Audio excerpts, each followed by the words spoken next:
Is your toddler giving you one excuse after the other? They want a drink of water, they need the light on, they need to pee, they need one more kiss, one more cuddle. The giraffe just popped up outside of the roof even though it doesn't really exist. I know. And you're just like, how on earth do I get these toddlers to stay in bed? I'm going to give you 3 strategies today that are going to help your toddler stay in bed.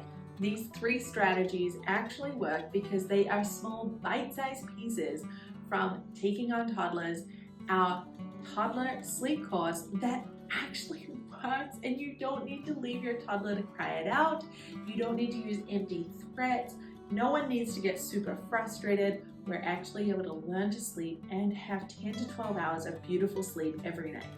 So what are we going to do?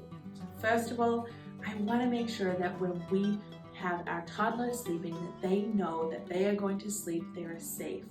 We need to help them understand that they are going from completely awake to completely asleep and what that drowsy feeling feels like. If you have never experienced what drowsiness feels like, imagine how disorientating that would feel, let alone doing it alone without having XYZ that used to get you to sleep. You know, I have heard of every way to get a toddler to sleep in the book, and so you probably can't surprise me. However, the key here is for your toddler to feel safe in their bed and in their body. So the first thing is that we need to help them understand what drowsiness feels like. I want you to talk it through with them. Make sure they're going into their bed fully awake. Not drowsy but awake, but fully awake. Then the second thing I want you to do is to make sure that we have something external that your child can tell if it's night or day. If they're not sure what's going on, if they're going, hey, you know, I don't know if it's morning time yet, have you just forgotten about me because I have no concept of time, they're going to cry, they're going to yell because they're going, Mom, Dad, is it morning time yet? I don't know. Like, this crib rail's got me stuck here, or this door, I can't get this door handle open, right? They're gonna get frustrated, and really what the question is, am I meant to be sleeping? Am I meant to be awake? I'm awake. What do I do with that? Is it morning time yet? Is kind of like the sleep version of like, are we there yet? And so we need to give them something that is in their power that they're able to control so that they know if it's morning or nighttime. You would think that it being dark would do it for them, but we actually need something else. So you can use an okay to wake clock. You can have a sticker on the wall that you flip and change when it is morning time or nighttime. If your toddler is older and they know how to tell numbers, you can teach them.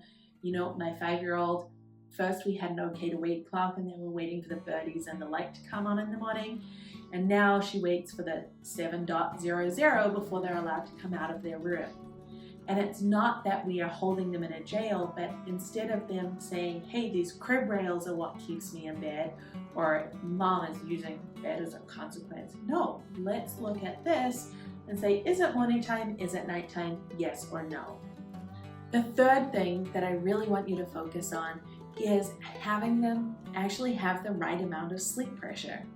If your child is a toddler and they're still napping a long time, they may be having too much day sleep and therefore not enough night sleep. Or on the other side, toddlers, when they are protesting sleep, often parents are like, well, I'm gonna wait till 10 or 11 p.m. and then they'll just be tired. That's their body forcing them to sleep. And what is happening is they're overtired by not going to bed at a reasonable time at 7:30, 8 o'clock, or 7 o'clock, depending on the age of your toddler. And then they're becoming overtired. So then when we're overtired, they find it really hard to regulate their body because they have cortisol, that fight, flight, and freeze hormone. So I would encourage you to actually go with an earlier bedtime so that your child actually has the capacity to regulate, they have the capacity to think through things. And the way we can get through this is actually to be able to play through that bedtime routine. So play with them, you know, be unicorns dancing down the hallway to get their teeth brushed at Sparkle Station. Can you tell I am girls, right? Then you're gonna be able to help them get that positive association with sleep, and they're not overtired by the time they get to bed, and so then there's not as much of a battle going to bed, and there's less night wakings. If you're not sure how to navigate teaching your toddler to sleep from fully awake to fully asleep, I really encourage you to either check out Taking on Toddlers or our free toddler class. You can find the links for both down below.